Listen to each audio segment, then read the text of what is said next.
مرحبا بكم عندي في المطبخ المتواضع ديال اختكم مالكه الفاسي. هذا النهار عندي فيديو جديد ونهار جديد ديال هاد التفصيله اللي غنقدمها معكم اللي تنتمنى من الله انها تعجبكم. ودابا بسم الله على بركه الله غادي نمشيو المقادير وطريقه التحضير. ماشينا للشرموله ديالنا ديال البسطيله. هنا عندنا قزبور ومعدنوس اللي حنا غسلناه وقطرناه، وهنايا انا بديت نطحن، سمحوا لي. هنا درت القزبور والمعدنوس والثومه والملحه، وهنايا غادي ندير واحد 3 د الحبات ديال كنور د الحوت مع هاد الشرموله تطحن. خليكم معايا. من بعد ما درت العطريه ديالي في الهاشوار درت هنا 2 معالق ديال التحميره ومعلقه د الكريم. غادي ندير الهريسه، شويه د الهريسه هانتوما،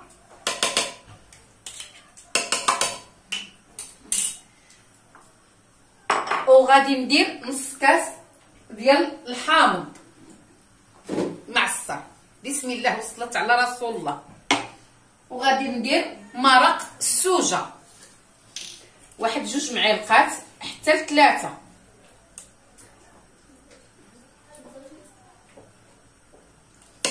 داك الساعات غادي نذوق وغادي نشوف واش غادي نزيد.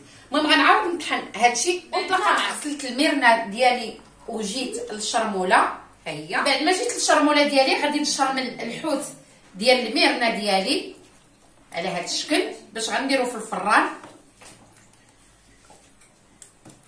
هانتوما انا راني خليت غير هادو صورتهم معكم، اما الاخرين راني درتهم في الفران.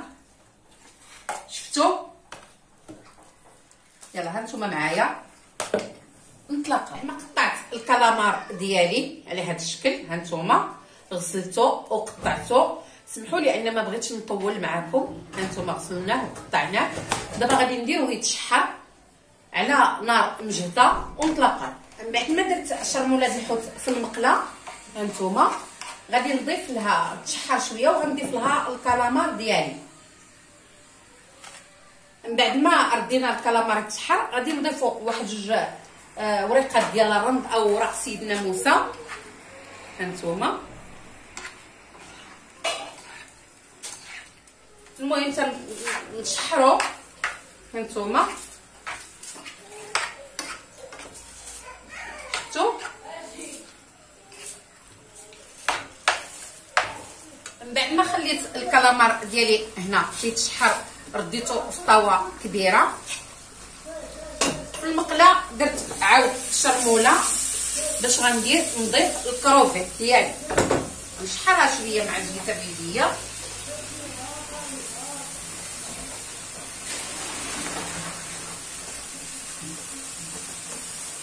وغادي نضيف نص ديال الكروفيت ديالي هنايا يتشحر. نشحر الاول ونولي نشحر الثاني. خليكم معايا. من بعد ما شحرت الكالامار ديالي والكروفيت غادي نديرو في الشبيكه هنا ونخليه يقطر. وغادي نضيف عاوتاني النص الثاني اللي باقي عندي. غادي نضيف عاوتاني زويته الكروفيت النص الثاني اللي باقي لي. من بعد ما درت الشرموله ديالي ودرت الكروفيت حتى يقطر، هانتوما من بعد ما شحرته وخليته يقطر درت عاود الشرموله في نفس المقيله، ما تنبدلهاش بصفه نهائيه. وغادي نجيب الشعريه الشينوا حتى هي نصوطيها.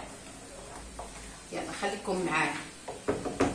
وداك الماء اللي تيقطر تردو في الطاوه تيتشحر باش يتلبى باش نخدم به.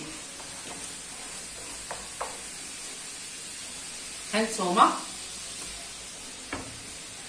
بعد ما غادي نشحرو الحشوه غادي نمشيو ان شاء الله نقيو المرنه ديالنا. بعد ما هبطنا المرنه ديالنا بقينا تنقشروها على هذا الشكل هذا. هانتوما كنخليوها طريفات باينين.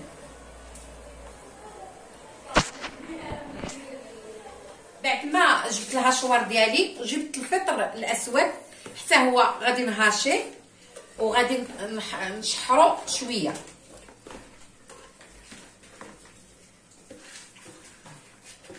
من بعد ما رقدتو في الماء ليله كامله وغسلته من داك الحص، دابا درتو في الهاشوار وغادي نهاشيه ونرجع معكم. بعد ما هاشيتو شويه غادي نديرو في المقله ونشحرو.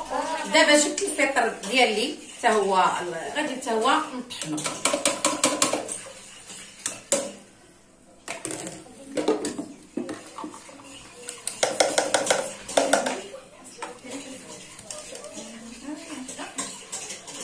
من بعد ما شحرت الكالامار ديالي والكروفي ميرنا، من بعد ما خويت الشامبينيو ديالي على الشعريه الشينوا اللي انا مشحراها، غادي نخويو نص ديال الكروفي على هذا الشكل،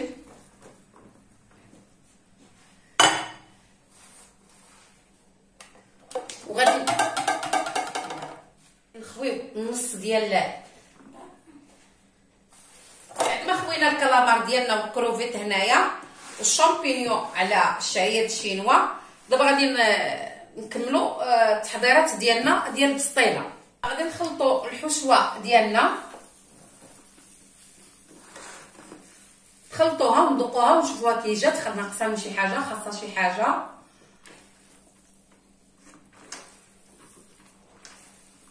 بعد ما خلطنا الحشوه ديالنا غادي دابا نديرو ان شاء الله البسطيله ديالنا، نجيبو الوريقه راه حنا تنفتحوها.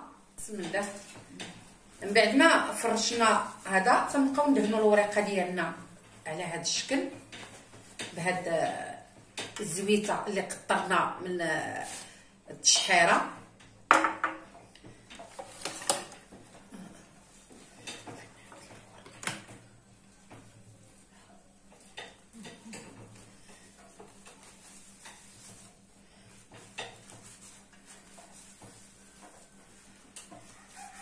نفرشوا الوريقه ديالنا بعد ما طلقنا الوريقات.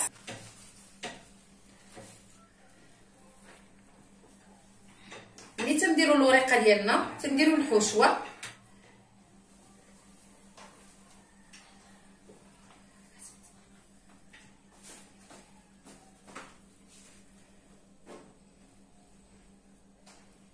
كنحاولوا نوزعوا داك الحشوه ديالنا في الاطراف، في الاجناب كيقال هذاك، في الوسيط، ونقادوا البسيطيله ديالنا.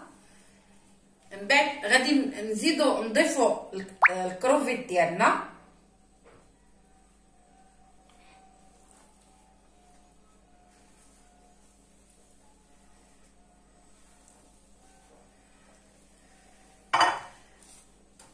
غادي نضيفوا الكالامار،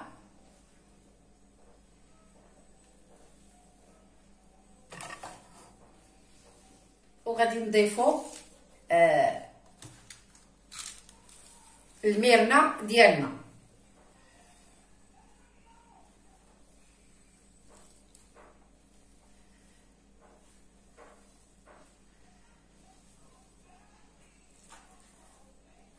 من بعد ما وزعنا الحوت ديالنا غادي نضيفوا الفرماج محكوك.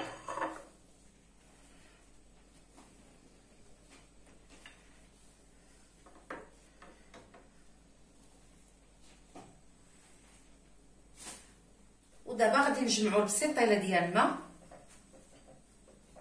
حنا تنجمعوها وحنا تندهنوها شويه.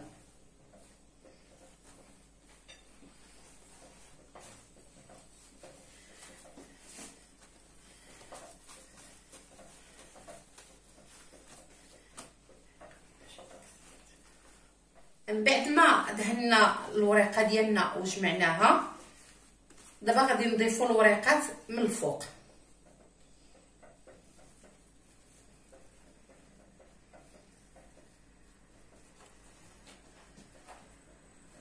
نبقاو نلمطوها، غنديروا الورقه ونلمطوها، نجمعوا لها الجنيبات ديالها.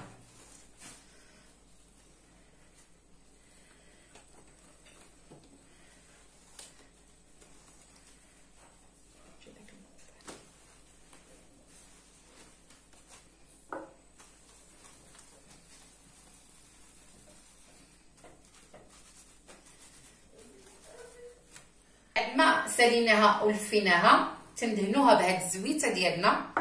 دابا غادي نجيبو القطيب نثقبوها باش ملي تكون تطيب ما تطرطقش. من بعد ما ساليناها غادي نجيبو هاد القطيب وغادي نثقبوها بحال هكا كامله. شفتوا باش ما تطرطقش تتنفس وتحمر. المهم غادي نجمعوها ونساليوها ونديروها في الفران. بعد اسمحوا لي من بعد ما بديت البسطيله ديالي هانتوما كندير بحراره هكا على هذا الشكل كروفيطه.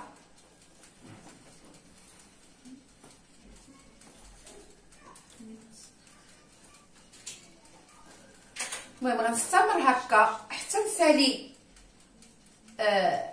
الكميه اللي عندي والدريساج ونتلاقاو في الشكل النهائي باذن الله. من بعد ما ساليتها بالدريساج ديالنا غادي نشتت عليها شويه المعدنوس على هذا الشكل هانتوما. تنتمنى من الله انها تعجبكم وتشاركوها معايا وتكون في المستوى، وما تنساونيش من لايكاتكم واشتراكاتكم، هذا فضلا ليس امرا. واللي ما مشاركش معايا في القناه يشارك معايا باش يوصلوا كل جديد. والى فيديو قادم ان شاء الله.